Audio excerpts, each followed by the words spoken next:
Hi Year 7s, hope you're doing well. So again, this is another video for the Hegarty Task 182. Hopefully I can offer a little bit of support on this. I know a few people have been struggling with this and it is difficult. As soon as you throw kind of negative numbers into anything, it becomes a little bit more difficult. So that is why obviously the negative number skills that we learned back in, I think it was probably just before Christmas we were doing that. It's so important. It's such an important skill, those negative number skills. And I'm hopefully going to show you a little bit of a trick with an explanation on how we can actually make these work for us and be a little bit simpler. Okay. So what's difficult here is we see 2 minus 8 lots of x equals minus 46. We've got a negative x and we've got a negative 46. So it looks a bit hard, but actually it doesn't need to be that intimidating. What we can do is just deal with it as we would, but keep the negatives there. So I'll show you what I mean by that. First off, if I have this 8 in front of this x and I've got this 2, if I had 8x plus 2, for example, what I'd probably do is get rid of the 2. So I'd find out how I can get rid of that 2. Now, again, going back to every time I have these linear equations, I'm going to be working with the idea that plus and negative, plus and take away are opposite, and times and divide are opposite. Okay, so times and divide are opposite. So if I have 2 minus 8x equals minus 46, I want to get rid of this 2. So I'm going to do the same on both sides. So I'm going to use these lines. And I'm going to have, okay, this is a plus 2. If I don't have a sign in front of this, I can presume that this is a plus 2. When it's at the start, if that was a minus 2, it would say minus 2. So this is going to be a plus 2. Therefore, to get rid of a plus 2, I'm going to do take away. So I'm going to take away that 2 there. I'm going to do that to both sides because that's always what I do with linear equations. I'm balancing around this equals sign. So then I'm going to be left with minus 8x equals, and I'm taking away 2 from minus 46, being really careful with the negatives. If I have a negative and I'm taking away 2, that's going to become minus 48. Okay, I'm starting at minus 46. I'm going down the number line, so I'm taking away 2 to get to minus 48.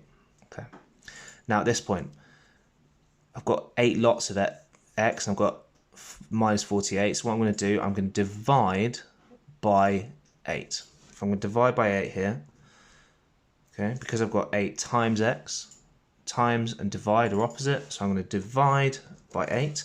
If I've got minus 8x divided by 8, I'll be left with minus x equals minus 6. I've done the same to both sides. I've divided by 8 on both sides.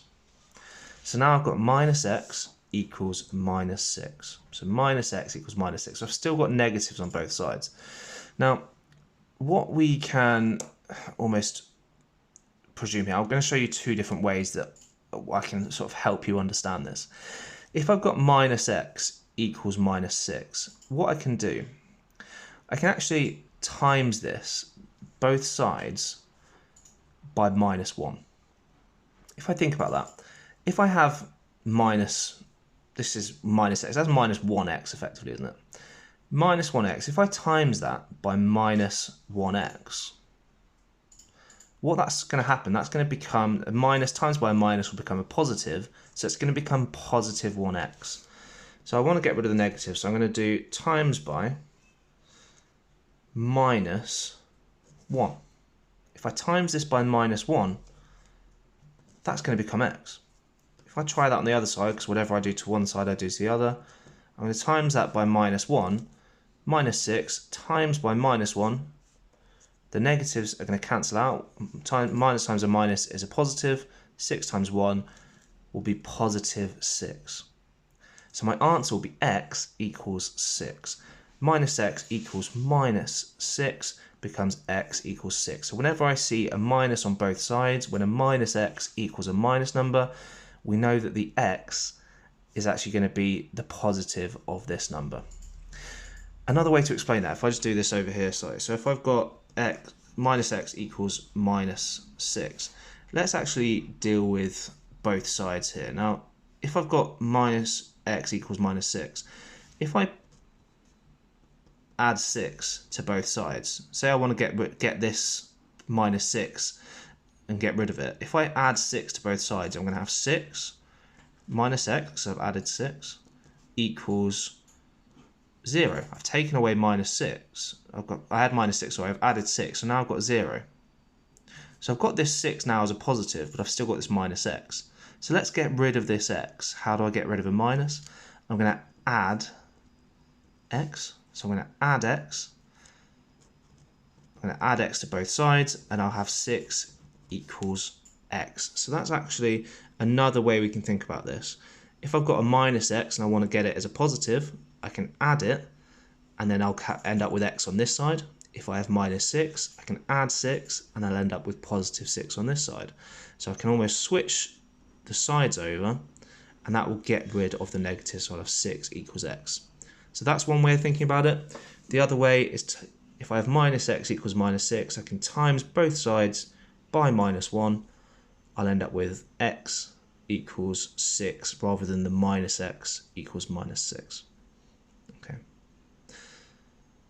A lot of information there. Hopefully that has gone in. Again, go back and watch over this video, watch over Miss Hegarty's video as well. It is complicated, but it's just those minus numbers, dealing with those minus numbers, and at this point, when we get minus x equals minus 6, knowing that we can then change that to a positive x equals the positive 6, or whatever's positive on this side. All right. Let's try one more question like this.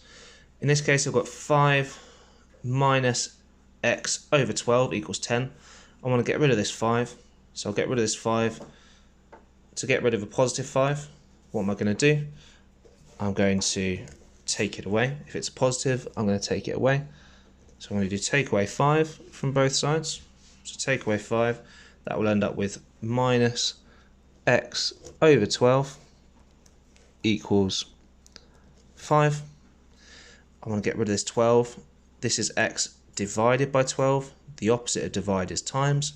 So I'm going to times both sides by 12. Okay, times both sides by 12. That's going to give me minus x equals 60. Oh, sorry, minus 60. Oh no, 60. Yeah, that was 60, wasn't it? Yeah, it started off with positive 10, so that would be 60. And now this is a slightly different scenario. I've got minus x on one side and I've got 60 on the other. So what I'm going to do, I'm going to times my minus x by minus 1, so that becomes x. If I do the same to this time, so I do 60 times by minus 1, that's then going to flip from being a positive times by a negative will become a negative 60. So what I've actually done, I've switched the signs. I've gone from having a negative x to a positive x, and I've had a positive 60, that's now become a negative 60. Okay, hope this helps. If you have any questions, please let me know. If you've got any other videos you'd like me to explain, please do let me know. Thanks a lot.